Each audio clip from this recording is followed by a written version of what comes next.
Sports fans, this is Robert with WTP Sports Tunes here live for another edition of Saturday Sports Freestyling, where we're going to be talking about anything sports that you want to discuss. If you're out there in the chat, please get your questions in on whatever you want us to talk about on this channel.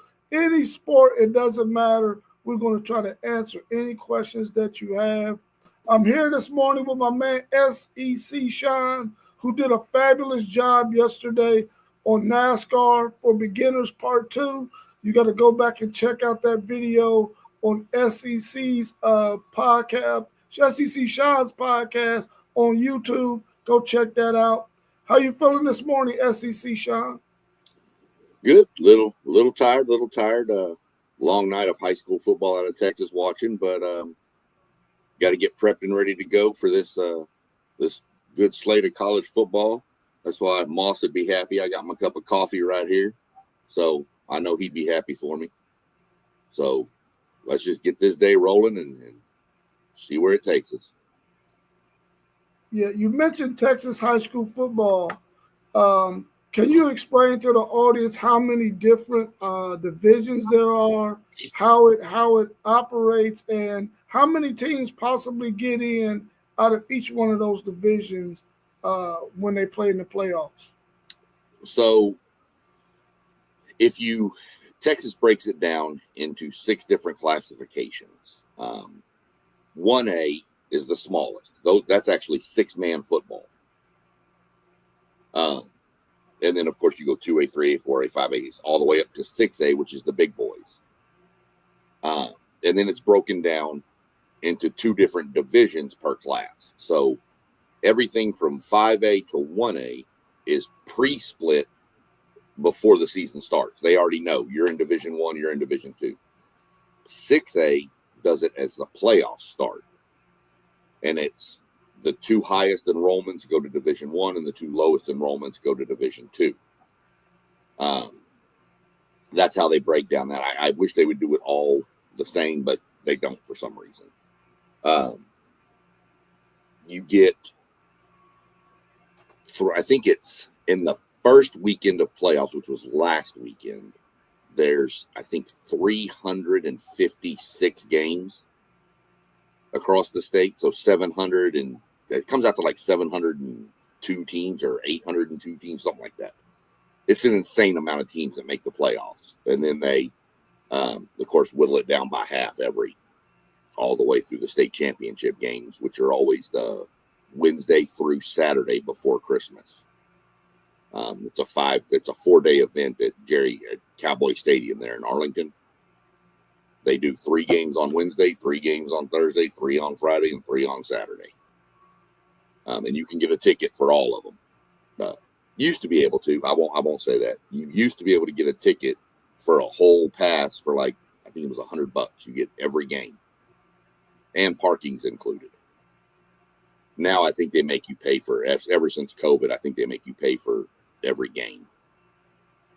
So, I mean, it comes out to if you pay for all 12, it's like if you pay $10 a ticket, it's $120. So you were saving $20 on the old way, apparently. But it's the most intense playoff bracket I've ever seen. What round are they in now? Because they started, 2 weeks ago, maybe? Last week. Last week, what they do is they pair up. So you have different districts, 1 through 32 or something. So obviously in the bi-district round, 1 plays 2, 2 plays 3, the districts. 1 plays 2. Now we're in this week. Today we'll end the area round, which is the second round of the playoffs. So next week will be the regional semifinals, then the regional finals, then the state semifinals, and then the championship. So it's a 16-game season to win state. You have to play 16 games to win state in Texas. Okay, let's bring our man T1 in. T1 of City League TV, also somebody else. We also call him Mr. Claiborne. How you feeling this morning, T1? What it do? What it do? Up and moving, fellas. Up and moving. How y'all doing? Doing well. I got another question for SEC Sean. Then I got a question for you, T1. as it relates to high school football here in Columbus, Ohio, and in the state of Ohio. What are some for SEC, Sean? What are some of the top name schools that produce some of the most talent out of the state of Texas that you can name off the top of your head real quick for us? How long you got? People in Ohio will probably know the school Lake Travis due to the simple fact Garrett Wilson came out of there. Rockwall produced Jackson Smith and Jigba. Allen, Texas has produced people like Kyler Murray. South Lake Carroll was where former Ohio State quarterback Quinn Ewers was. Galena Park North Shore out of Houston is always producing D1 talent all over the field. Katy High School produced Andy Dalton. Really, that's probably the best one to come out of Katy High School, but Katy High School always produces a lot. Austin Westlake, Cade Klubnik from Clemson is there. Drew Brees is from there. Highland Park had Matthew Stafford, and in professional baseball, Clayton Kershaw. They were on the two pitchers on their state championship baseball team. But there's just so many programs that produce talent, and they're building so many new schools too, that the talent is now getting even more spread out. Back when I was in Texas living in high school, this is going to be a long time ago, where my wife went to school, it was one high school, Alvin ISD, home of Nolan Ryan. There's now 4 high schools in that school district. Cypress ISD was like 2 or 3 schools when I moved from down to Houston, and now they're 12. So, and these schools aren't 1,000 kids in them each. These schools are 2,500 plus, some 4,000, some 4,200. So these aren't small schools. These are huge, big schools. So those are your name ones. DeSoto, Duncanville. I mean, South Oak Cliff. Hey John, I was waiting on you to say DeSoto and Duncanville. Yeah, I know those 2 programs a little bit. Yeah, those are 2. Duncanville has got a lot more prominent here lately. They were down for a little while, but your South Lake Carrolls, your Allens, your Duncanville now, your Lake Travis, Westlake, Cibolo Steel, and Converse Judson out of San Antonio Market, Katy, North Shore, Spring Westfield, Humboldt, Atascocita, Summer Creek, Mild High School, Manville, Pearland. Andre Ware went to Dickinson High School. So, I mean, there's tons of schools down there that are good. But as far as, people up in the nation probably know of Katy High School the most. That's been the premier blue blood of Texas for years. Yeah. T1, how did you feel about the City League this year in the playoffs, and the fact that, now the playoffs adds a lot more City League teams? Back when we were in high school playing City League football, we didn't get many City League teams into the state playoffs. Now you get a lot of teams into the state playoffs. How do you feel about the City League and what they did this year? And what do you like the most about their format that they have now? Well, I mean, I like that they let City League teams into the playoffs, but I don't like the matching up of City League teams against almost any suburban team. I feel like it should be. I feel like the state of Ohio should have a different category for those public schools in Cincinnati, Cleveland, and Columbus, and Dayton. I think it should be a whole nother public school division, because once a Columbus City school get into the playoffs, they may get one win. If they have a pretty decent seed, they may get one win, but after that, it's extremely hard. You'll have to have a really, really loaded team like Brookhaven did back in I want to say it was probably 2000 or something like that, or 1998 or something. I don't know. But when Brookhaven, which is the only city league team to ever win a state championship, it's just absolutely uphill battle for a city league team to get any type of traction in the state playoffs. I mean, it's almost like we don't have any business being there because we get beat bad. Let me ask you a question real quick, T. Like in Texas, would you prefer that maybe Ohio followed like a Texas model, where they took all the public schools and they played for one, and then all the private schools were in their own division and played against each other for the playoffs? Well, we and still that would still put us up against the Upper Arlingtons and the Hilliards and the Pickeringtons, and we're just not on those levels. I mean, we're just not on those levels. I mean, even the other schools, even their stadiums are better than ours. I mean, almost everything that they have is better than ours. So, and we just can't compete. I mean, I went to the Walnut Ridge and Big Walnut game, and I'm quite sure it looks like this in Texas. I've seen them a few times. I mean, Big Walnut had 100 kids over on the sideline. Columbus City schools probably average about 35 kids on varsity teams. Yeah, you got just enough to make a roster. Yeah. You have a whole lot of players playing both offense and defense, and the deeper you get into the play, well, you really don't even have to get that deep into the playoffs. You're playing teams who have a whole offense, a whole defense, special teams, and whereas in Columbus City, you're playing all of them. Your kickers, your punters, probably your quarterback or your running back, and they're just playing. They're playing everything. Like one of the best and smallest safeties in Columbus City League was the quarterback for Lyndon McKinley. I mean, this kid's like 5'8", 100, maybe 165 pounds, soaking wet.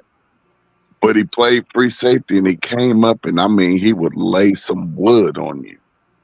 And he ended up getting hurt at the end of the season, and not being as productive as he would have been if he only played quarterback. Yeah. Let's bring our man Post Game of the Post Game 86 podcast in on this discussion as well. Maybe he can shed some light on how the state of Indiana do high school playoffs in football. But before we bring him in to discuss that, let's tackle these two questions real quick. Let's first, how you feeling this morning, Post Game? Man, just up and ready to go rob this bank. Post Game. Hey, give me a couple of them dollars, baby. I see you got your ski mask on. Doug had a statement out there that I think is pretty interesting. He says, in his opinion, Ohio high school football is the most underrated, disrespected in the nation.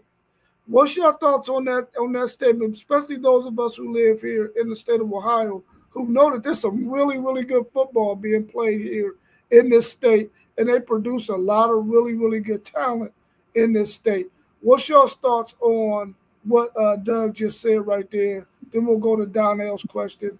Then we'll talk the post game about Indiana football. Let me jump on that real quick, because as an outsider from somebody who was in the know pretty well in Texas with high school football, I didn't know anything about Ohio. I mean, I knew Ohio played high school football, and I knew some of the teams and stuff like that were, good, because I kept up with like polls or whatever, USA Today and stuff. But being up here, you can see. I mean, yeah. I mean, are they the most disrespected? I don't know if they're the most disrespected, but they don't get the respect they deserve for sure. But I think almost a lot of states, when people look at high school football, they look at what they consider the big three still: California, Texas, Florida. So I think every state could say, Georgia could say we're disrespected. Indiana, Ohio, Utah, Arizona's produced some pretty good talent out of that Chandler High School out of there. So I mean, a lot of them could because they don't get the. But that's just my thing. Is I mean, yeah, there's probably some disrespect. Are they the most disrespected? I don't know, but people do sleep on it. I'll tell you that much. There's some good ball up here. And that's where I would put it. I would put it more of people sleeping on it, and instead of like saying disrespected, because I mean the states that are in front of Ohio, I mean I probably wouldn't pass them. Now if we were fighting with Pennsylvania, yeah, now I want to fight. But if we were fighting with the Georgia, then I'm like, because Georgia produces really strong too, but Ohio really produces, and not only players, we produce coaches as well, and a lot of coaches come from the state of Ohio. And it's just I mean, there's a reason why the Hall of Fame is here in Ohio. This is a very rich football state. Now we may not have the stadiums that Texas and California and Florida has, but as far as the traditions and just football and a football Friday where you smell a grill and you smell some popcorn and you just have an amazing atmosphere, I would just say more that Ohio is slept on instead of disrespected. But I see where he could be coming with that too, though.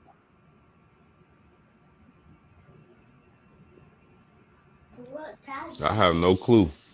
I mean, I think Ohio has always been a good spot for recruiting. Ohio, Pennsylvania, Florida, Texas, California, Arizona. Those have been some great places to get recruits from. So Yeah, and we had. I mean, we may not. We're not as big as Texas and California, but I mean, we have programs all throughout the state of Ohio that that produces. And at one point we had Walnut Ridge, just excuse me, Walnut Ridge, just right here in Columbus, in the capital city, in a city league team who was producing Division I athletes year after year after year after year. And Brookhaven had a pretty nice run too before they closed that school down. And then you go outside, you have the Pickerington Central, the Pick Central and Pickerington North. They both produce. Pick Central produces a lot of Big Ten kids and a lot of Ohio State kids. St. Ignatius, both in Cleveland and Cincinnati. You have the Massillons and Akron, Hoban, Toledo Christians. I mean, it's Springfield. It's quite a few. I mean, almost every city, every county has a hot team that produces here in Ohio. Yeah, I agree with that. I was just talking to Miss Melissa Graham, who follows Ohio high school football a lot, and she's from North Carolina, but since she's been living here in Columbus for maybe the last 7 to 10 years, she follows high school football here. And there was a game yesterday that was scheduled to be at a stadium that only held like 7,000 people. The tickets sold out so fast that they moved the game to the Bingo Stadium, and they sold 20,000 tickets, bro. 20,000 for a high school football game. That's nuts. That is nuts. And what's even more nuts is that's nothing in Texas. That's nothing in That's Texas. average. That's an average, and some people may call it small. That's a regular season game. in Texas. Yes. Right, right. I mean, I'm not trying to downplay anything. That's just the facts of it. I mean, it is. And, you know, here's an example for you. Last year, 2 years ago, two teams played in it was a regional final. And it was Shiner, Texas versus Refugio, Texas. Both the towns combined are like 8,000 people combined in the whole city. There were 14,000 at the game. So that tells you 6,000 people from outside of those cities came to watch that game. So, I mean, yeah, 20,000, you're right. But, I mean, that's impressive. I don't care where you're at. I don't care if you're in Texas or whatever. But that's impressive to get 20,000 and have to move a whole venue. Yeah, that's highly impressive for Ohio. For Ohio, that's highly impressive. Yeah. Let's tackle Donnell's question real quick on Ohio high school football. He said, we don't have the depth with coaching positions. They have funding to hire coaches and scouts. He's saying that in other states they got money. Their coaches make a whole lot of money. Here in Ohio, especially in the city league, those coaches get a stipend, which is probably a couple of $1,000. Where you got other states, man, where their coaches are making 45, 50, 60, 70, 80. No, no. Rob, yeah, I'm about to say down in Texas, like they make 100,000, and guess what? All they do is coach. They're not a teacher, you know what I mean, or you know, just a certified, a classified staff member. These coaches just coach and coach only, and get up to $100,000. Like they even have classes in school that's a football class, and they basically go practice. Yeah. I mean, yeah, you spot on, T1. Spot on. They don't do it, but I will say this. They do get that kind of money at the bigger levels, of course. But yes, they don't teach a class, but they're not only just a high school coach. All of them are also considered athletic directors of that high school. Mm-hmm. So they have to set all the travel for girls volleyball, and they have to do all the travel arrangements. They have to make sure everything's spot on. So they have other things to do besides just sit in an office and watch film all day. But yeah, they don't go teach algebra or history. But yeah, easy. Katie High School, Gary Joseph, he makes, I'll promise you, that man makes 120, 130,000 a year. And then he gets bonuses for playoffs and wins in the playoffs and how far you go and stuff like that. Yeah. Yeah. And he never has to pay for any meals or anything in the city of Katy. Right. Doug is saying Texas and Georgia are the best public school football. So post-game, what is it like in the state of Indiana when it comes to the high school football playoffs? Do they have a ranking system, or do they got divisions? How does it work? So in high school football, the state of Indiana, you got your 5A, 4A, 3A, 2A, 1A, 5A being the best teams. That's normally your Penn high schools. I don't know if y'all heard of Penn. They produce a lot of talent. Notre Dame probably has a stranglehold on that high school as far as basketball and football. But the better teams in Indiana are normally from Indianapolis. Every now and then the South Bend schools will win a championship or two, but mainly the talent is consolidated in the bigger Indianapolis area. Your Pikes and places, your Carmels, places like that. I haven't really been too keen on the high school scene lately. I know my alma mater has produced guys like Garrett Dieter, who played for Kansas City with Pat Mahomes. And guys like, of course, you can't forget Skylar Diggins on the basketball side. Uh, but I haven't really been on the high school scene too heavy. But that is the what I just explained. That's about all I know. Yeah, I remember. And I look at, and I'm quite sure everybody else does. Indiana, that's a basketball state. Yeah, yeah. I remember Austin Mack, who was wide receiver at Ohio State. He was from Fort Wayne, Indiana. And I remember having a conversation with him when he messed his foot up and he was out for that period of time.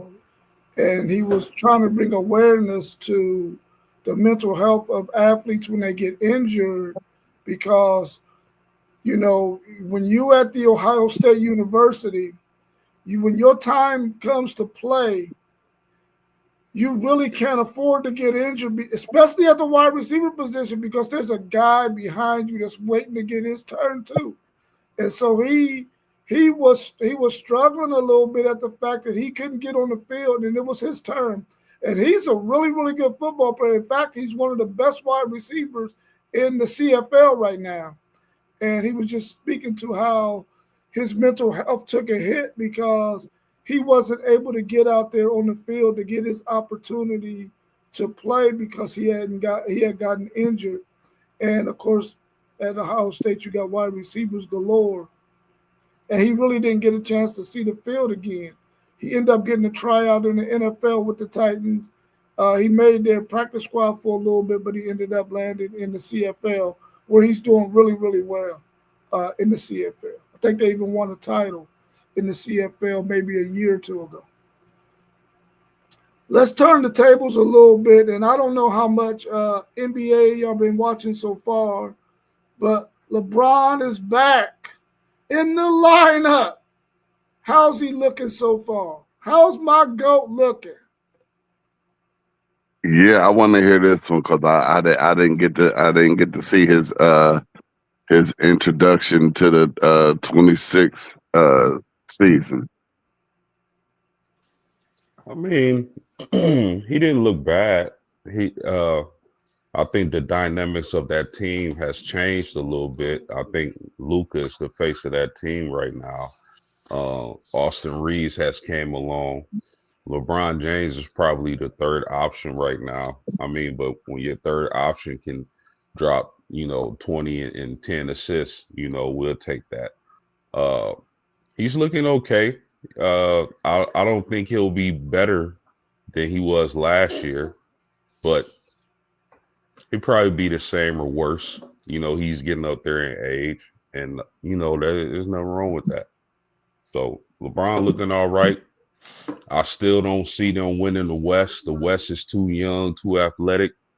The Oklahoma City Thunder look like they're primed to repeat. They've been dominating without their second best player this whole season. So I look for SGA to not only get another championship, but get another MVP, his second MVP in a row. Probably should be his third. And he's going to be mentioned with a lot of great players. I agree with that right there. Do you know how many points Bron had last night or the other night whenever he played? I want to say 10 or 12.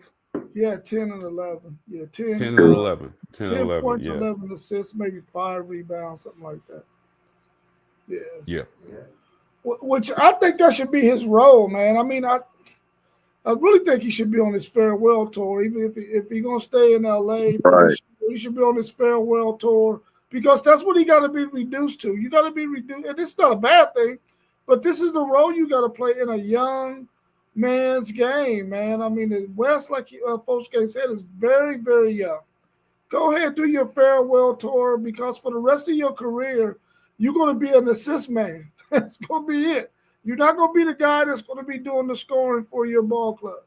And I think he should go ahead and do his farewell tour, man, and go ahead and end his career. I wish he would have done it in Cleveland, but I mean, LA is cool too. But I think he should go ahead and hang it up.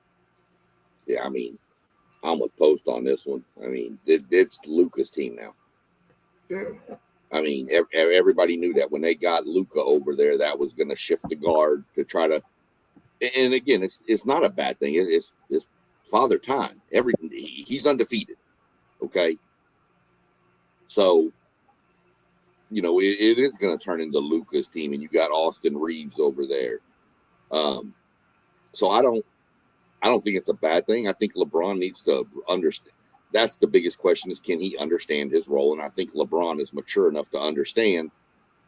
I don't have to be the big dog on this team. I can pump the brakes and just kind of come in and fill and do my thing.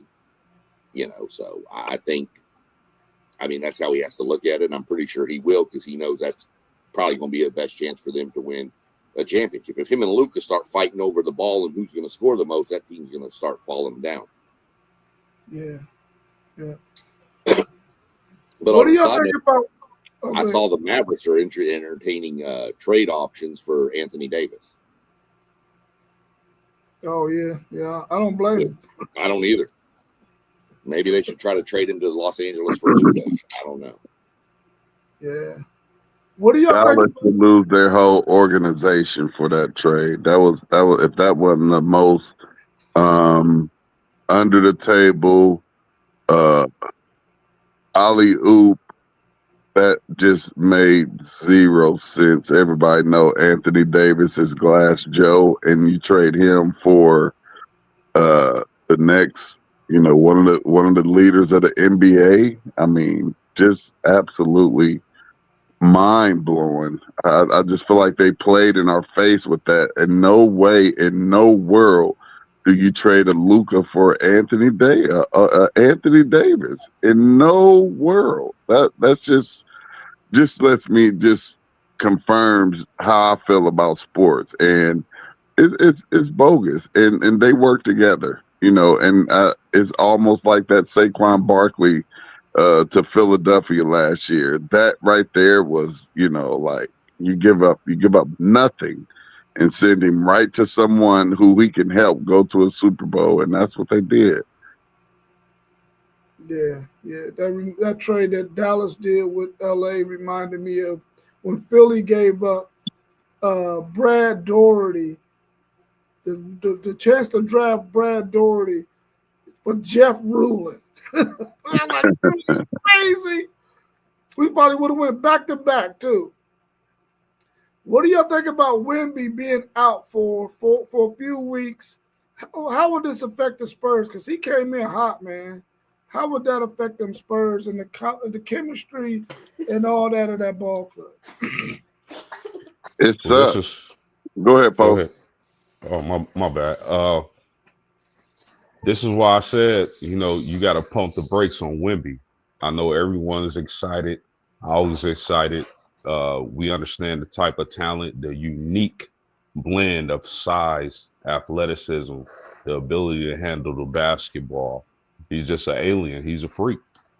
Uh, but this is why I said you got to pump the brake on the young man, because we don't know how many games he's going to play year in and year out. And then do we get to a point where the injuries have taken so much of a toll on his body to where he's a shell of himself in the next few years? But the Spurs have a nice little young team. They got some nice guards. They've been okay without Wemby, man. They really, you got to take the hats off to the Spurs as an organization, because they really do a good job managing that team and building that roster. They got some talent on that team. And of course, they ain't gonna go too far without Wemby. They definitely need him to get healthy, because he's the best player on that team, one of the better players in the league. So they need him to get healthy, and the Spurs will be fine. But the question is can he remain healthy? And that's the only thing when it comes to Wemby. See, I think Wemby, and I said this numerous times, Wemby is a phenomenal basketball player, but he's Luka Doncic. He can do anything on the court he needs to, but he can't stay healthy. But you're right about the organization in San Antonio. That's like a gold star organization, the way they run that thing down there. Ever since they've had, the Admiral and Tim Duncan, and you know, they've just built that roster to what they want it to be. They don't need the splashy hire, the splashy kid. They want a culture fit in San Antonio, and that's what they draft, and it works out for them. But you spot on 100%. They'll be good without Wemby. They'll be okay, but they're not going to be a title threat or anything without him at all. Yeah, I think this is really not good for the NBA. Wemby is one of the young up and coming superstars, and for this to just be year two, we don't want to see another Anthony Davis where he's getting hurt year in and year out, and he's not really able to reach that full potential of being that leader, that superstar leader that leads his team to a finals or to a championship or even to a conference championship right now at this point early in his career. But, a player of his stature, in and out with injuries is that wouldn't be, good for the NBA. So I think it's kind of bad and kind of sad because those of us who've been watching the NBA for a minute, we see it coming.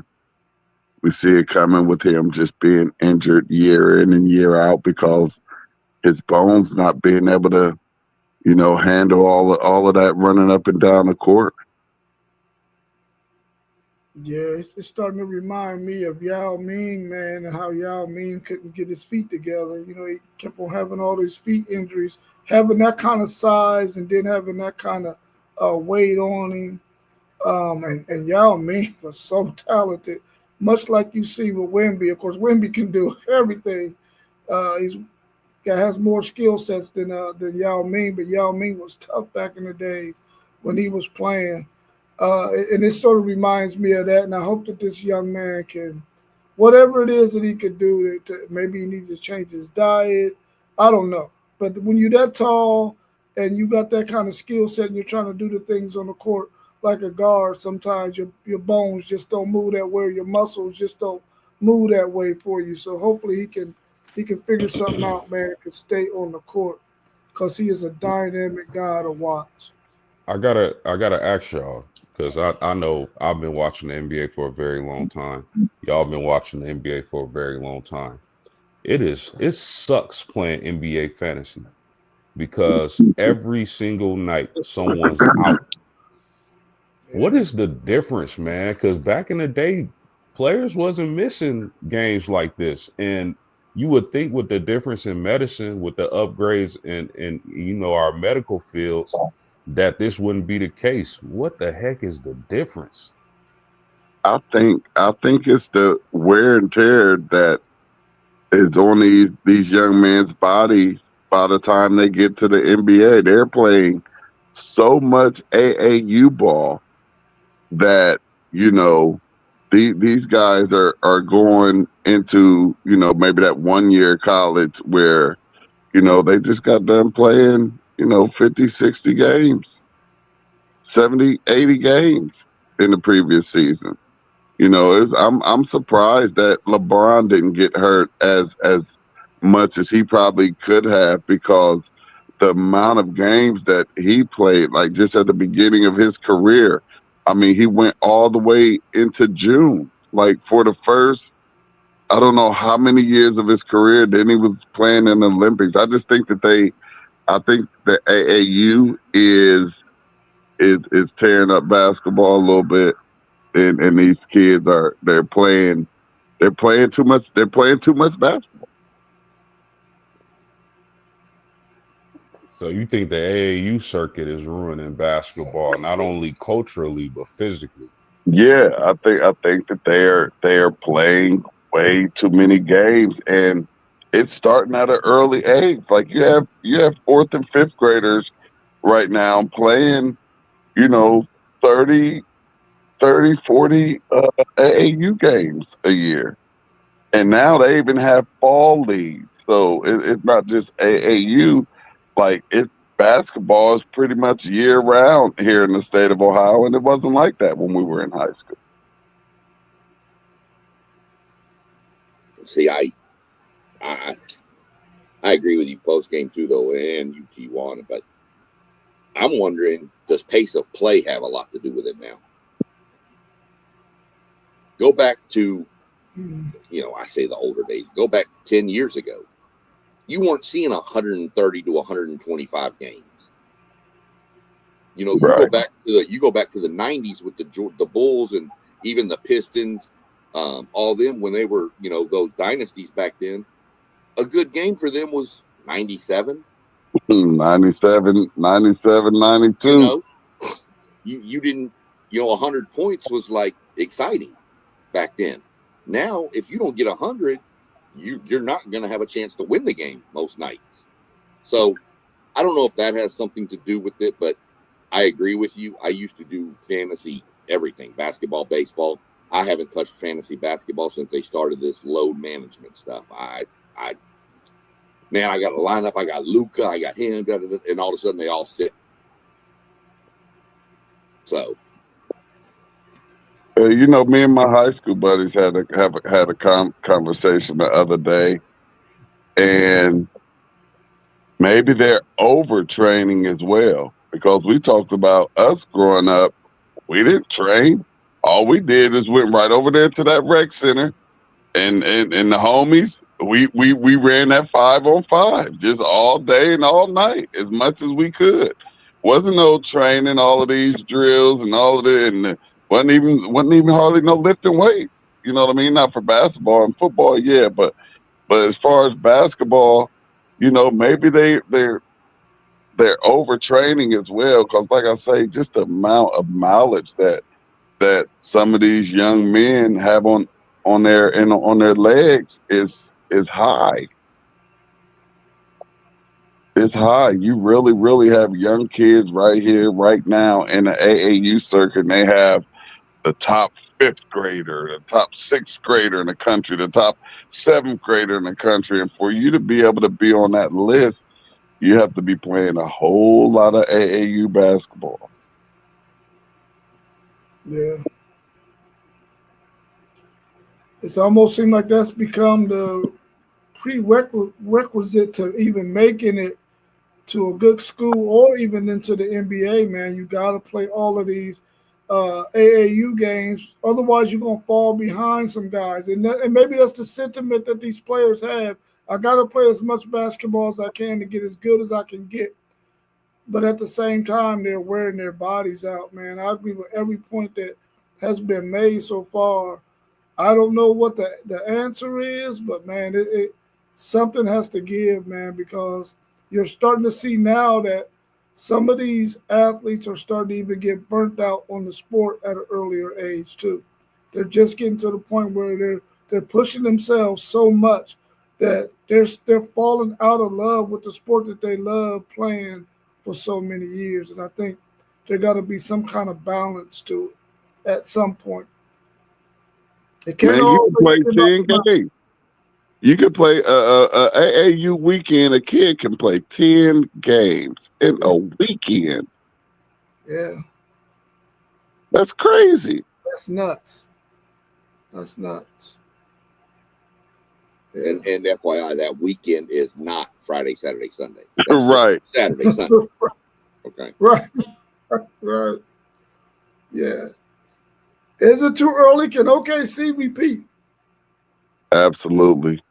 Absolutely. They're young and just looking at them, absolutely. And to me, they should be the favorite. They're by far the favorite right now for sure. But the topic we just talked about, injury. So if they stay healthy, I don't see anybody beating Oklahoma City. They look filthy right Yeah, I agree with the fellas. Oklahoma City they definitely can repeat. Again, they haven't even had not one game this year without their second best player in J Dub. I think what SGA is doing is special. And I think just this is just my opinion, but I think SGA is a little disrespected because anytime I hear people bring up the best players in the NBA right now, I rarely hear SGA. I don't know if it's just me. I don't know if y'all feel the same, but I don't think people talk about SGA as being the best player in the NBA as much as I think they would, because what he's doing is absolutely special. He's on pace to win the MVP and get another championship. So I think he's a tad bit disrespected. Do you? I Do you? think I agree. I agree with that, and I don't think that when you ask who's the best player right now, is not Shea coming out first, and it probably should be. But do you think some of that's the market he plays in? Oh, absolutely, absolutely. Come on, Ava, close it. If he was in if he was in L.A. or New York, I mean, he'd be talked about every 20 seconds. But because he's in the middle of nowhere, Oklahoma, even though it's Oklahoma City, I think that's the problem is he just doesn't get the notoriety because of where he plays. But I think he I loves it agree. there. I'm not saying he wants to go to another big market. I think that market fits him perfectly, and he loves it there. I agree. His market has a lot to do with it, but you would think people who are just basketball heads, even from that crew, I'm not hearing SGA as much as I thought I would have. Like the people who, okay, just people who love the NBA amongst y'all circles. I don't think even those guys, those group of guys or women, are talking about SGA like he should be talked about. Let me throw this question at y'all real quick and get y'all's thoughts on it. Just looking at the landscape of the NBA right now, and the fact that the Olympics comes up in 2028, will U.S. basketball win that gold medal when it comes 2028? I don't know because we know the OGs won't be there to save them. So this is strictly be the young G's out here, and the foreigners have caught up to our game. They've caught up to our game, and they're extremely long and extremely athletic. So I'm not so sure, but it's going to be interesting to see how our young talent evolves because the Europeans and these foreigners they taking spots. Yeah, I agree. The NBA planted this seed years ago, and we watching it blossom before our eyes, gentlemen. They definitely expanded the game overseas, and we see the fruits of that labor. Uh, I don't. My money is not on the NBA when it comes to to the United States. I should say when it comes to Olympics in a couple of years. I don't think the NBA has the dogs that we once did to say basketball belongs to us. Y'all always gonna be second to us, and the gold medal is already spoken for. Whatever medal is left, y'all can take those. I think those days are over. Hey, y'all, real quick, watch this. Name the top players in the NBA right now. Yeah. Foreigners, You stole my thunder. foreigners at the top with LeBron and KD and Steph and all them on their way out. All of our top players are foreigners. That's exactly where I Most was of going. them. Is Luka's not playing for the U.S. Luka's playing for Slovenia. Wimby's going to play for France. More than likely, I mean, Yeah, Shea gonna play for Canada. Giannis gonna play for France. for I Greece. mean, for Greece. Greece. There's Yeah, it is you exact the The Dream Team back in the day started this process. It made basketball global when they were going to Barcelona and all that with Jordan and Barkley, and it was such a sideshow that it made these young kids over there be like, man, I want to be like that. And now those young kids are Wimby and stuff like that. The days of, you right, Post, the days of the USA just going to the Olympics and leaning over and getting the gold medal on day one for basketball is over. Can they win it? Yeah, they can win it. But we just talked about injuries and load management. How many guys in the NBA are going to be like, nah, I need to be prepared for the NBA championship? Who's our center? Well, yeah. I mean, but that's what I want to know. Who's our center? Who's that U.S. center that's going to have to go against all these 7-footers, 7-2ers, and 7-3ers? Right, and there's that aspect of it. But I mean, again, how many are going to say, the NBA season is more important to me to win a championship? I'm going to have to decline the invitation for USA basketball.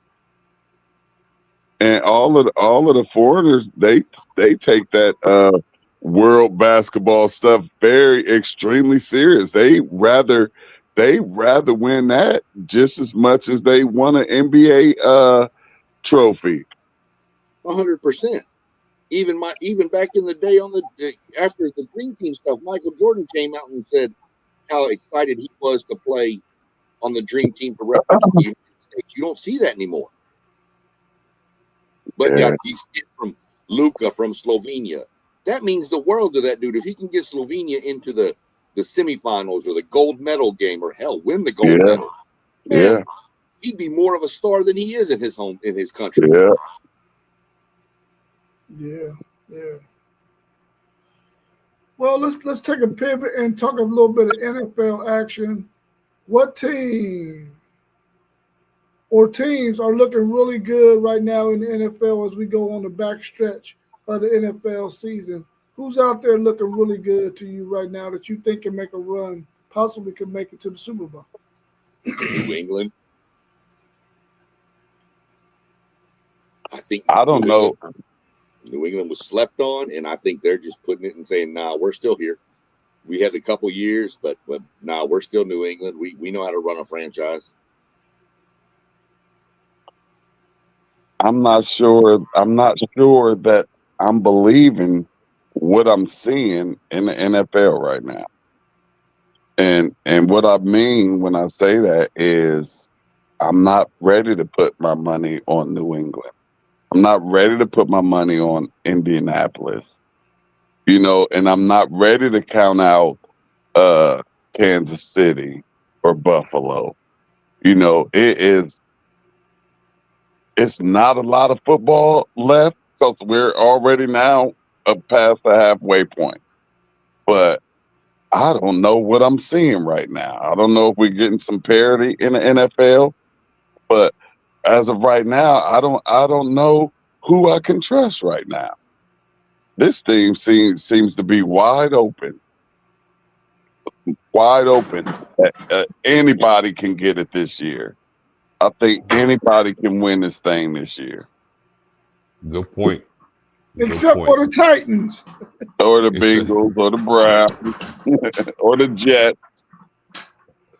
I would say there's some interesting teams out there. Baltimore and Cincinnati.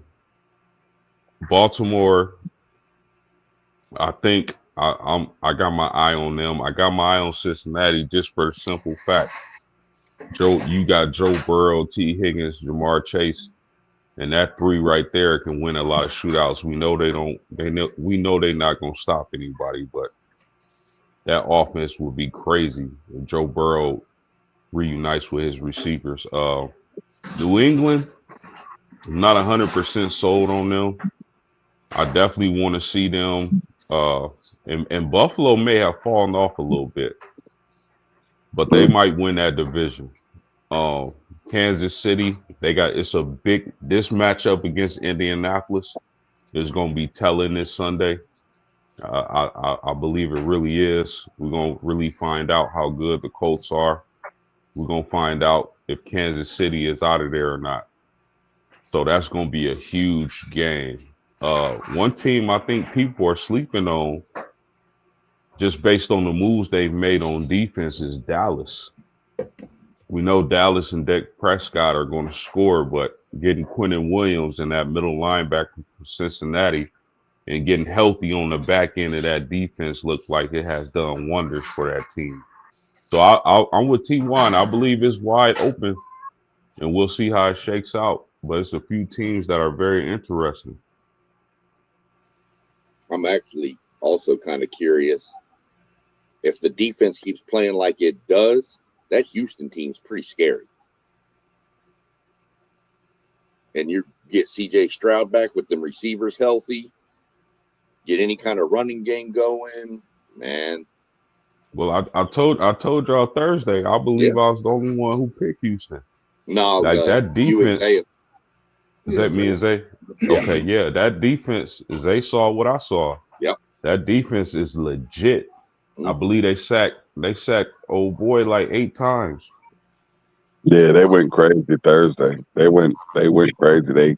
They looked like one of the top defenses Thursday, and they actually had Josh Allen out there looking like Shador. He was running backwards a lot. I think Shador gonna play well this week, T1. He gonna ball. He gonna ball. Yeah, that would be cool. Is the New England Patriots the biggest surprise of the season so far? I think them in Indianapolis are. Yeah. Yeah, I agree. Down both of them. You have to put both of them in a conversation when you talk about the surprises, because I mean nobody saw either one of those teams doing what they're doing right now. That's what we expected, Buffalo and Kansas City to look like, but it's Indianapolis and New England. And it's impressive right now. I just don't trust it. Yeah, I will also throw the Rams in there off the simple fact that we knew they were going to have a really good offense. Did we think they'll be leading the NFC and their defense to be playing this well? They're looking like a clear cut. Now, if there's one clear cut Super Bowl favorite that you can trust right now, it's probably the Rams. Hey, but who thought Carolina would look like this though, too?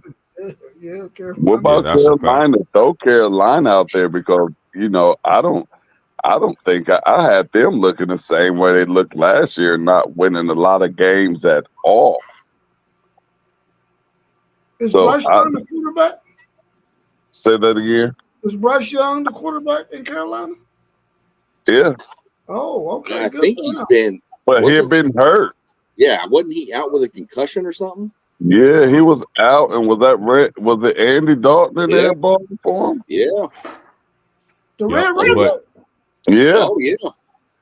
Okay. Katy High School, baby. Katy High School.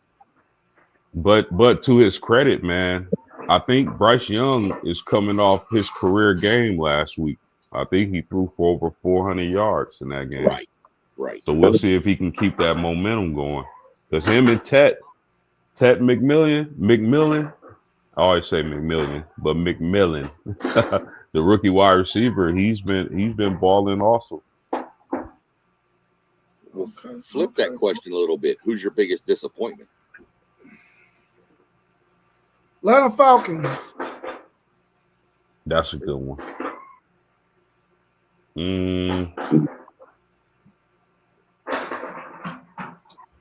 I would say Kansas City. That's where I was thinking the inconsistencies out of Kansas City just don't seem right. Yeah. I have one. Hey. I have one I could put out there, but I don't know if a whole lot of people were high on them. But I thought the Raiders would have been better this year than they're doing. I thought they would have been. But another impressive team that we left out, I do believe, the Denver Broncos. Yeah, they're playing really good. That's a surprise. That's one of those surprise teams that has jumped out this year as well to me. Yeah, Denver's a good one. Yep. I'm disappointed in Dallas too. I mean, because Dallas is usually a regular season team, Right. Yeah. and they haven't even been that. So can Dallas squeak enough wins to get into the playoffs and become a playoff team? I'm That'd be something to watch. not gonna lie, I'm disappointed in the way Houston played.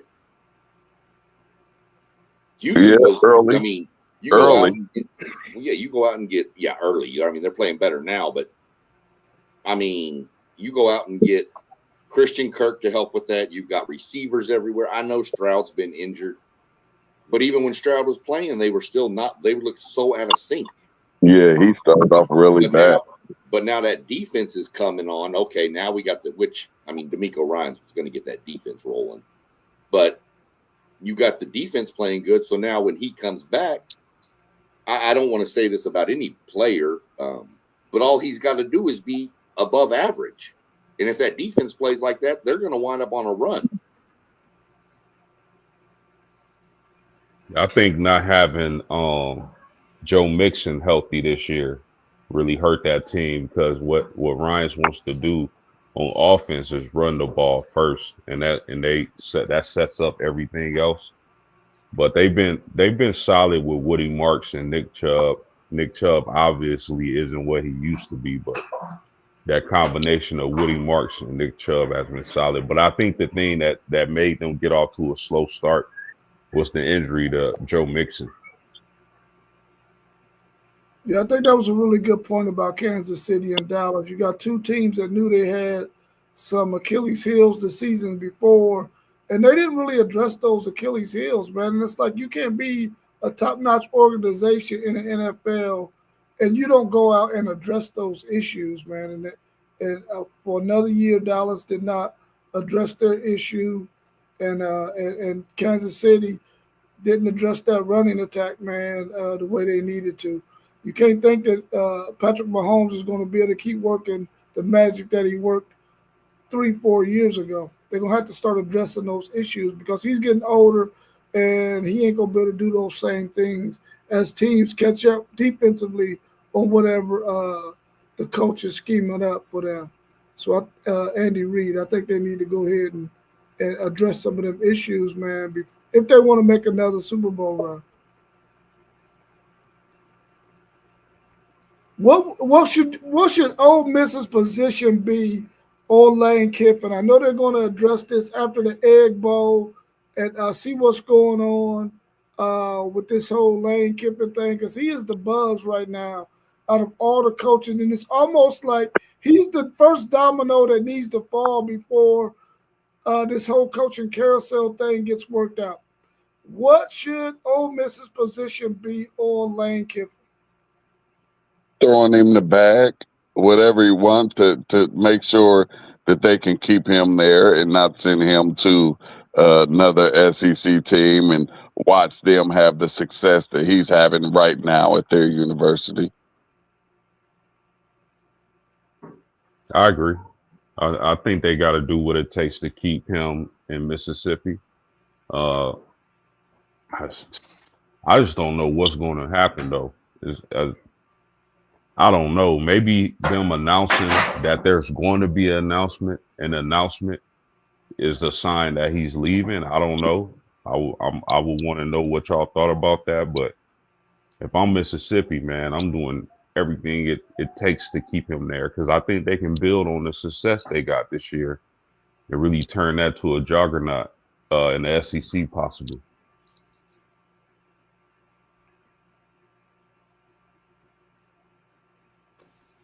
Go ahead, Robert. I'll go last. I got some information on this. Oh, okay. If I'm Ole Miss, I'm saying to Lane Kiffin, listen, what do you want? What do you need to stay here? So at least we know we got a basis to determine whether or not we can provide those things for you. And if we can't, then we gotta go ahead and part ways.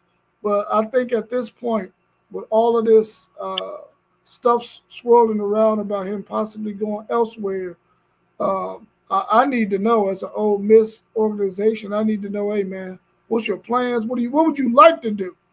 And if we can't keep you here, if we ain't got the resources to do so, then we got to send you packing. But we need to be thinking about who we gonna get to replace you if you're gonna be going elsewhere. So it came out that the AD made a statement yesterday too after all this and said that they are offering a compensation package equal to what Florida and LSU are doing, which then puts the ball in Lane's court as to, okay, if the money's the same, do I stay here? Do I want to go to quote unquote Florida, LSU, a dream school? So here's the thing, and this is where it gets tricky with Ole Miss is I get making the announcement after the Egg Bowl, but that's more for the fans than anybody else. If you're Ole Miss and you know behind those closed doors that Kiffin's coming back, I don't make an announcement after the Egg Bowl. I let Florida and LSU hang on longer and let some of these coaches that are on their hot board get snagged up, and then they're stuck with me as their head football coach. Which is fine because I'll recruit all y'all. We'll all go make a bag down there. We'll get fired in 1 year, but that's fine. That's if I'm Ole Miss, I don't worry about making an announcement. He's under contract anyway. If I'm Ole Miss, I would let him leave if he wants to leave. Not say we're gonna mutually agree to part ways. So that's one stance I take on it is that would be my angle, is to just kind of screw the rest of the other two schools, technically three schools if you want to throw Auburn in the mix. I don't know. I'm stuck on this one because of the announcement after the Egg Bowl. It doesn't make sense. I find it hard to believe he leaves going into a playoff run. Mm-hmm. I find that very hard to believe. I also find it harder to believe that they would say, yes, we know you're going to leave, but you can coach out the rest of the playoff run. I don't see that happening either.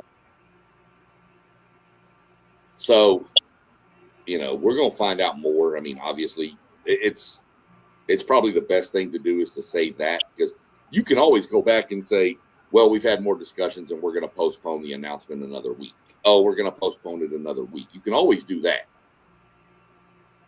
But at least now this takes all of the off the table so they can prep for the Egg Bowl against Mississippi State, which shouldn't be a close game, but it's a rival game. So now all the distraction is out off the table. So that's my stance on the whole Ole Miss thing. I wonder if the fact that his son plays quarterback at a high school there in Ole Miss, if that's going to have a factor. Do you want to uproot your son and take him somewhere else to play and have to compete against somebody else who probably already have their quarterback? Will he stay at Ole Miss just to make it easier for his son, who's already made some strides at whatever high school he is at as the high school quarterback there? I wonder if that's going to play a role in his decision too. I think his son's a freshman. Yeah, he's a freshman, yeah. So it's not – if his son was a junior going into his senior year, that might make something. But even then, Lane could move to Florida and his wife could still stay there and his son could finish out his senior year at his high school. Mm-hmm. I've seen that happen numerous times. But as a freshman, I mean, if he moves down to Gainesville and finds a high school that his son likes, you really think that coach is going to say that the head coach of the Florida Gators' son can't even compete for the starting position? He's going to have every opportunity to be the starting quarterback down there. So there's numerous different things. I don't think his son's high school has anything to do with it. Like Zay said the other day, Lane Kiffin likes to move around. Yeah, that's true. Don't he got ties to Florida too? Didn't he graduate from there or something?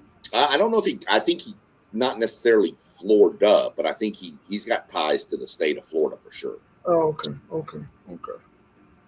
Mossberger Level Up Sports 10 post game. He got 5-finger discount on his mind, bro. That's why he dressed like that. He ain't dressed for the weather. He got 5-finger discount on his mind.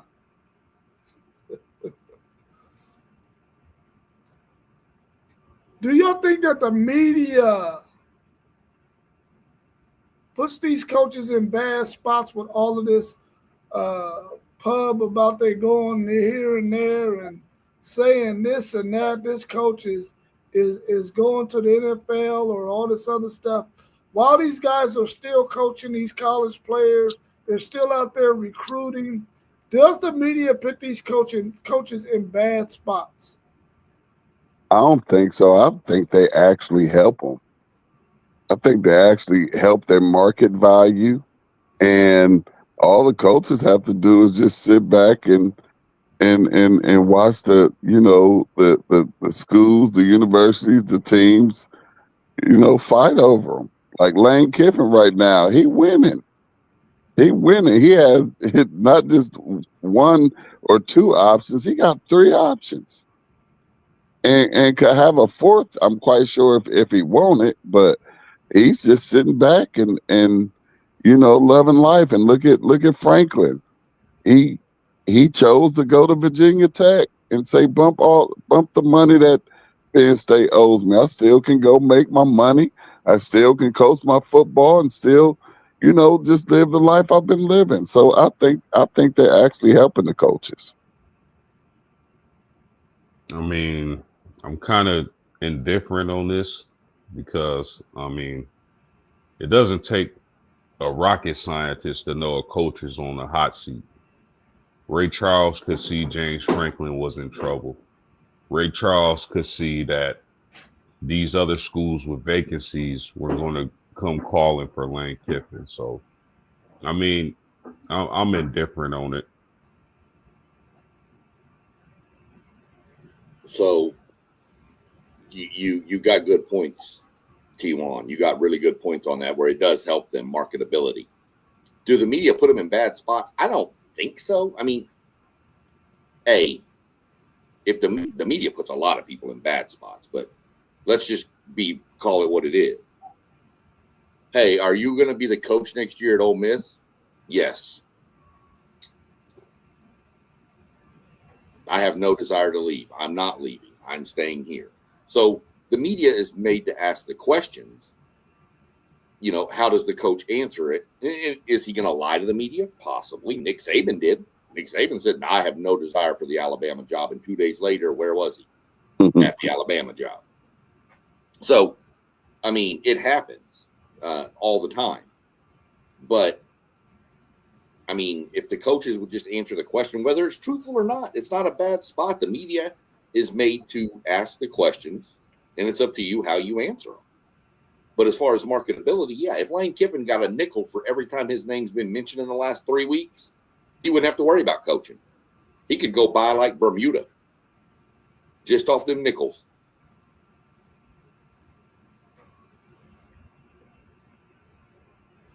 Yeah, I think sometimes it might put those coaches in a bad spot in their locker room, man, in terms of players who wanted to come and play under them or at that university under them, and and recruits like, I wanted to come and play for this guy, even though because I think nowadays you do got players who want to play for a specific university, but then you got players who want to play for a specific coach who they want to be developed under, because they've seen what that coach was able to do in terms of sending guys to the NFL. And I think sometimes that might put them in a bad position in their locker room, having to dispel the rumor that they're thinking about going elsewhere. I know as a Texas fan, and all this stuff surrounding Steve Sarkisian going to the NFL or going somewhere else, he did put a statement out saying that, he has not talked to anybody in the NFL or any other schools and has no intentions on leaving Texas. He came to win championships. I think that helped ease my mind a little bit because I want Steve Sarkisian to be the coach at Texas. I believe Texas wants Steve Sarkisian to be the coach at Texas, but I think the media putting some of that stuff out there has really riled up those Texas fans, and Texas fans can be some pretty I'm gonna just say unpredictable people sometimes because they can be pretty mean and nasty sometimes, man. And I hate the fact that when the media put that stuff out there, they get some of these fans riled up and they get to talking crazy. But I hope that the media. I mean, they got to do their job. It's their job to report that stuff. Anything that, even if it's not the truth, that's just the way of the media. So I just hope coaches can start to handle this thing a little bit better by just putting a statement out saying this or that, even though they might not be telling the truth. Just two quick little follow-ups on your points, Rob, which were good points, by the way. But remember, what the coach tells the media ain't what he's telling them players. Yeah, that's true. I promise you that. Those players at Ole Miss may know Kiffin's leaving, and they may have been told you don't say anything or you ain't playing. Yeah. So he may have told them, hey, let's just let this train ride. I'm not going anywhere. Let's just, if they ask you, say, he ain't said nothing to us, just move on. But as far as like, and this isn't just about Sark, this is about everybody, but since you brought up Sark, I'll bring him up. I didn't see his whole comment, but did he stated that he hasn't talked to anybody in the NFL? Well, his agent, no? I guess. Okay, because I was fixing to say, if Sark said he ain't talked to nobody in the NFL, that don't mean nothing because he ain't talking to him anyway. His agent is. Yeah. Okay. So now if he said his agent ain't talked to nobody, that's one thing. Yeah. But I ain't talked to nobody about going to the NFL either. But maybe T1 working on something in the background for me, you know? Right. Yeah, for sure. Hey, and too, Rob, look at our quarterback at Ohio State. He wanted to play for Saban. If Nick Saban stays at Alabama, Justin Sane is staying at Alabama as well. He wanted to play for Nick Saban. And as soon as Nick left, he followed and he came up here to Ohio State, and glad that Saban left. That's a really good point.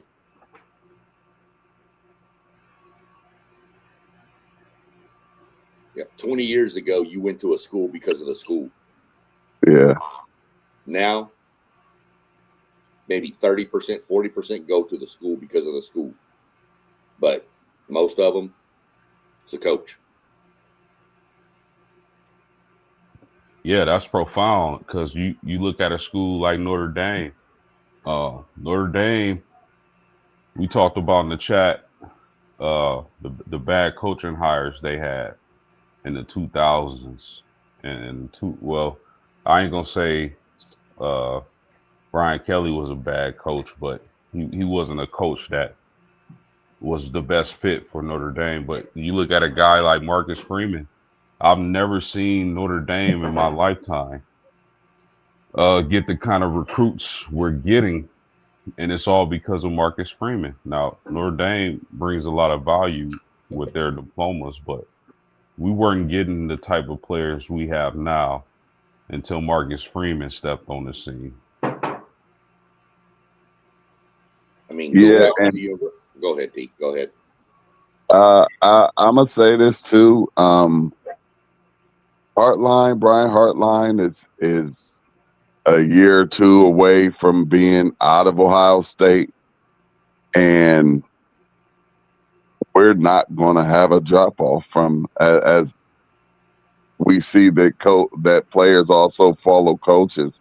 Hartline is going to get. I believe that Hartline wants to be a head coach, and I don't know how successful he'll be at that head coaching position, because I don't know how successful I want to say that he is as an offensive coordinator right now. But he's going to leave, and what you would think would be a hole left in our program, it won't be, because just as you see, we seem to make the right hires at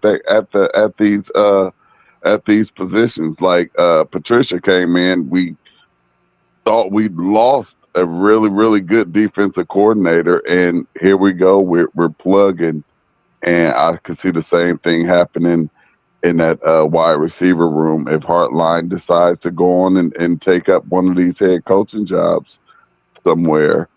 But we're a program. We're a little different, and I wouldn't see all of our receivers following Hartline.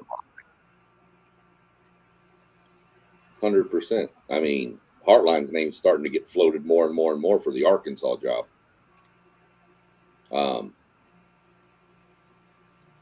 But what I was going to pop in and say was, y'all exactly right. Post, you are point on with Freeman. That's exactly where I was going. The best coach in Texas that fits the culture for Texas, the university, or Texas University,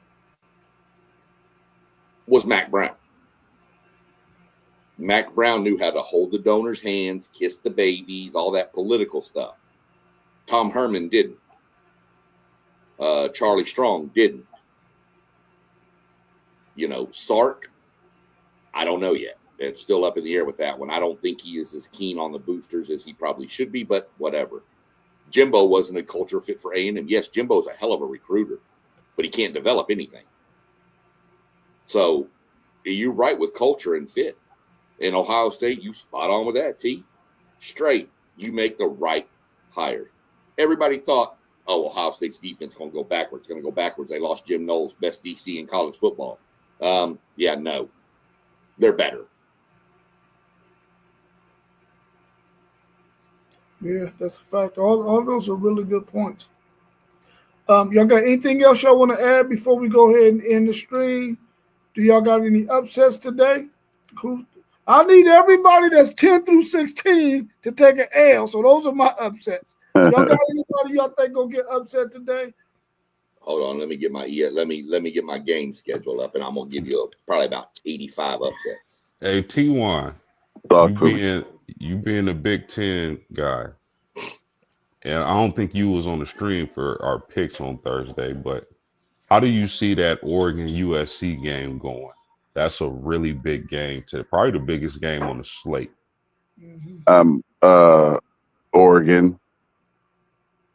Oregon, and I wish that USC could find a way to pull that game out, but I don't think that they're at that level yet, and that's going to most likely knock them out of the playoff race, which is really unfair. That the Big Ten isn't getting that same type of love for the fights that's going on within our conference, and Oregon could pretty much knock USC up out of here. And I've even heard some crazy talk too, where they said if Oregon was to lose, and this would only be their second loss, with them even talking about Oregon possibly not making the playoff, which is just ridiculous to me, to say that a two-loss Big Ten team could potentially be out of the playoffs. That's just crazy to me. But I think that Oregon is going to win its game rather easily, and I say easy, I'm saying maybe 6 points, 8 points or something, possibly 10. Should be a good game though. I would love for USC to actually pull it out, but I think Oregon's going to do it. Upsets. You got Kleenex, Rob? Uh-oh. No, I don't need no Kleenex. I did my crying already. Right. Arkansas's beating Texas today. No, they're not winning. They're not winning. Arkansas's beating Texas today. It's not telling you. Pitt's beating Georgia Tech. I don't even remember who I picked on Thursday anymore, but I've done a lot more research. Georgia Tech has like 115th pass defense. Yeah. That's not good. Florida beats Tennessee. And that would be an upset, wouldn't it? Yes and no. I mean, Tennessee hasn't won at Florida since 2003. And I think I picked BYU in this game, but I'm wavering on it. I think I'm leaning Cincinnati to upset BYU, which would help Rob out. I think I went with BYU just so that they would stay ahead of Texas, because anybody that stays ahead of Texas is a friend of mine. Sure. And I was wrong. The line in our game is we are favored by 54.5 now, and the over-under is 59.5. Who the world are y'all playing? Oh, this that week when them SEC teams would be playing Arterburn and Franklin and Capital. We're playing Samford, which I'm going to tell y'all something. Samford getting a little salty with A&M. I told y'all the other day their most famous alumni was Jimbo Fisher.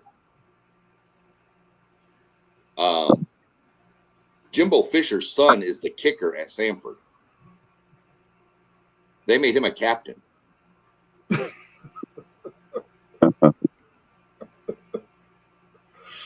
I mean, I'm like, what are we doing here? Really? Y'all? So I said, okay, that's fine.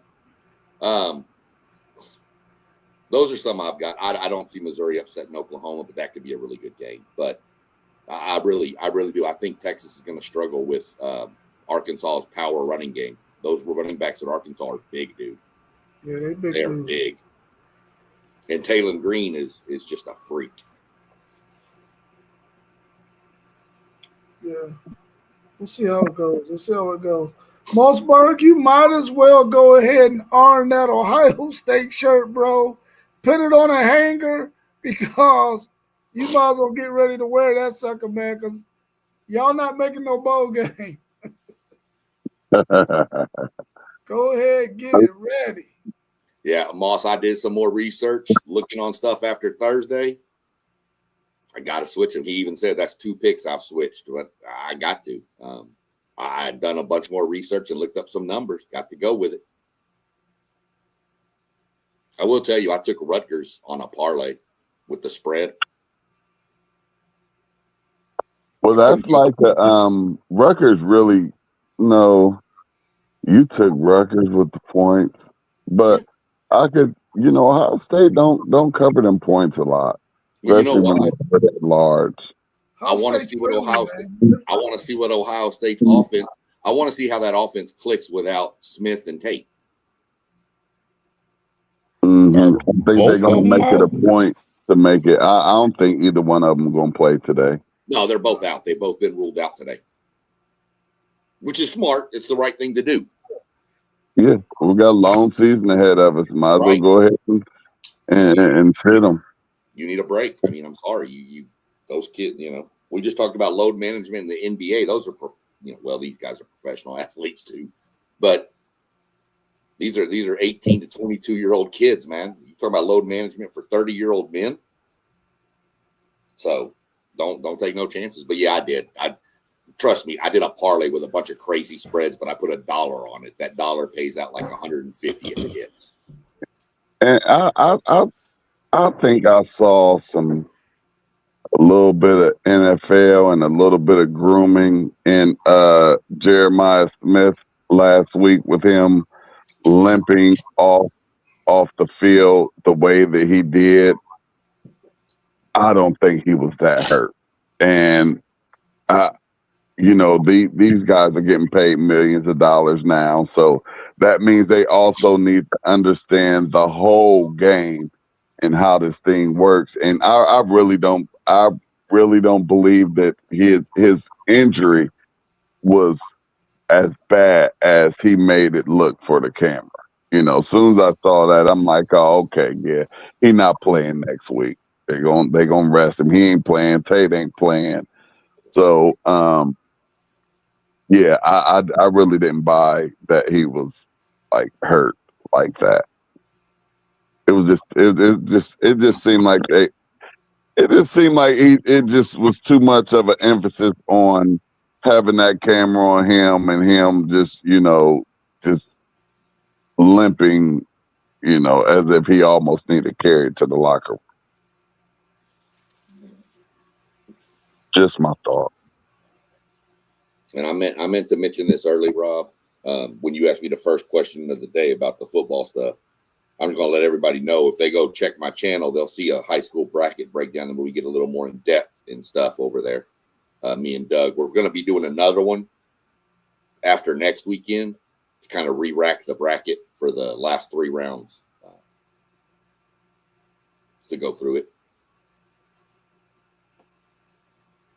Okay, cool. Anything else y'all want to add before we wrap up? We're right at an hour and 30 minutes.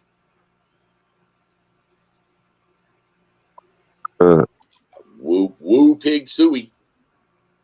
Woo pig suey. Woo pig suey. See, I got my Arkansas boy down here with me now, so now I got some backup. You already know who I'm rolling with in that one. I got you, brother. I'm with you. I don't eat pork, but they're going to get cooked. Well, I eat beef and y'all going to get cooked. How's that? It is. We got a nice day with y'all next week after everybody eat all that turkey and stuff. Then, A&M going to get took out. And that's going to propel us into the college football playoff as the first 3-loss team to ever make the 12-team playoff. We write history. I'm ready to get the next week. That's all I know. I'm ready. Can we get the next Saturday morning's podcast? It's going to be hard. It's going to be hard to be the first 3-loss team in the playoff, considering you're going to have 4 losses. Yeah. I mean, y'all can't get in with 4, Sean. Rob. Hey, I'm looking forward to T1 and Parlay Poe, FanDuel, Zed going at it. Oh yeah, leading up to that big game, man. They finna go at it, man. Listen, we're off all week. We're off all week. Yeah. So you already know what it's gonna be. Know what it's gonna be.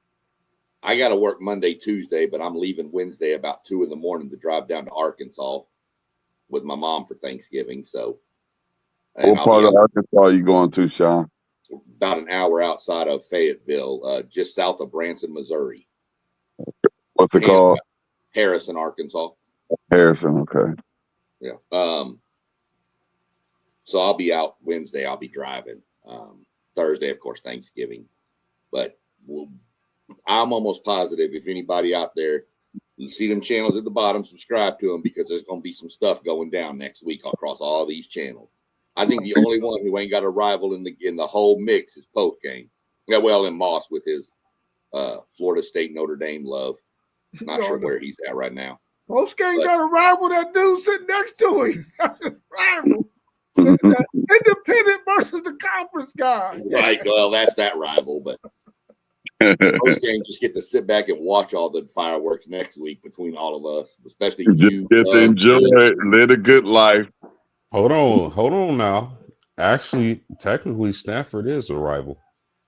They're not gonna give us much, but it is a rival. Okay, I'll give you that. I'll give you that one. I think y'all, from the outside to me, y'all's rival is probably USC, and that's just looking from the outside. No, you 100% correct. That's our main rival. Yeah. Absolutely. Them in Michigan. But Boston College, Stanford, those are rivalry games. We play for trophies when we play those teams. Hey, post game.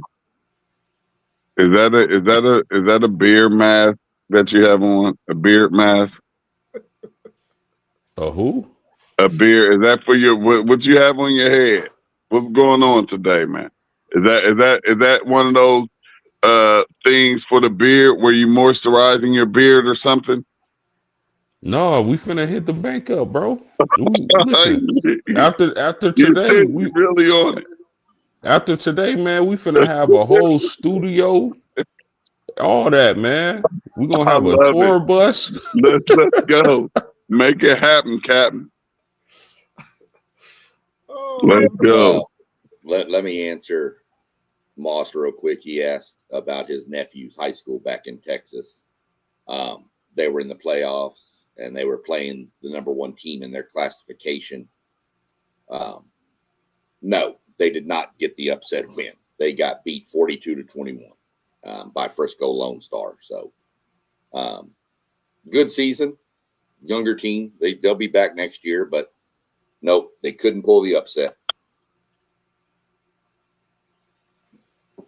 Yeah, Donnell said he on something shiesty. That's why he got that mask on. He said he going to hit the bank. So I'm rolling. There it is. I'm rolling. Hey, FanDuel's changed my stuff down at the bottom. We on City League TV. We on YouTube. We on Facebook too, but we trying to move more towards that YouTube page. Do you want him to take out the Facebook altogether, or Facebook and YouTube? You can take out the Facebook altogether. We all down there at the bottom. We straight YouTube on here. Okay, cool. I'll get that done for us then. Cool. All right, y'all. Real quick, what picks Donnell talking about? Donnell, what picks you talking about? What's your picks? We said, what's your picks post game?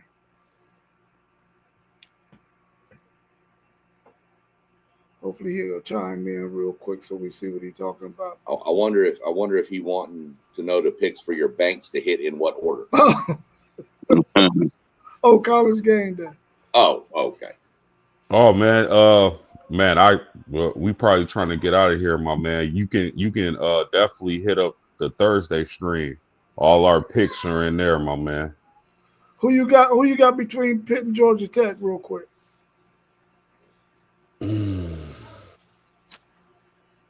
Man, I'm gonna take Pittsburgh. I'm gonna take Pittsburgh in a slight upset, and that's gonna really make the ACC really ugly.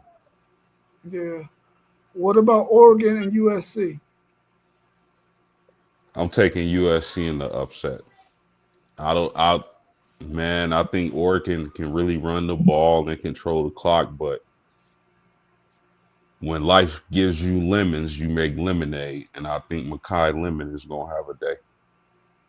Oklahoma, Missouri. I'm taking Oklahoma. Okay. Well, that's a couple for you down there. I don't know if you had any more that you wanted to throw out there, but this week's games are not that great on the slate. I think the biggest one is that Oregon USC. There's a couple of other ones that are decent.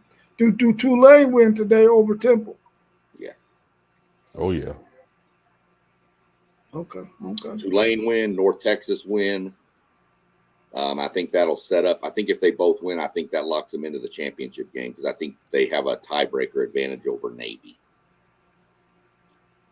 Yeah, if they do. So you could have your love of North Texas in the playoffs and not y'all. So I think I missed one of my upset picks to mention on this. I mentioned it on Thursday, and it took everybody off their mind. LSU is going to lose to Western Kentucky. Oh, well, that happens, boy. They better beat Oklahoma the week after. Yeah, if that happened, they need to take the SEC down a couple more notches. LSU's garbage. I mean, Nussmeier's not playing, so they're playing Van Buren, who's not a bad quarterback. Western Kentucky be that bad, John. Western Kentucky can score, dude, and Western Kentucky can play some ball. You know, that's my crazy upset of the weekend. I like that. I would love that. There's another one I took the points on with my parlay. So I just LSU's in shambles right now, man, and that's a good Western Kentucky team. They're in shambles, but I need them to beat Oklahoma next week. App State upset Michigan. Let's not forget. I know App State upset A&M a couple years ago too. Yeah. So, yeah. I knew you weren't on the stream for that T1, so I wanted to throw that. Make sure you heard my upset pick. You know, I like that. I didn't put my name. My head ain't on the guillotine for it, but look, have some fun with it, right? Right. For sure, for sure. All right, everybody out there tuning in, make sure that you subscribe to those channels you see scrolling across the bottom. We got WTP for Life, which is WTP Sports Dudes. Our man Mossberg of Level Up Sports Team. Our man Parlay Poe of the Blitzberg Podcast. Our man Post Game of the Post Game 86 Podcast. Also, our man City League TV on YouTube. FanDuel Zaya of the FanDuel Zaya Podcast, and our man SEC Sean of the SEC Sean Podcast. I'm telling you right now, go back and check out that NASCAR for Beginners Parts 1 and 2. You will be amazed at how much information he dropped about NASCAR racing. Peace and go Bucks by our man Don B. I'll see y'all soon. Enjoy the rest of y'all's day, and we'll catch you on the run. We'll see y'all tomorrow morning at 9 I know the a.m. drill. We was in the building. Now we out. Peace. Love y'all, fellas. Peace. All Love you right, too, brother. bro. Y'all be good. Woo So- pig. All right.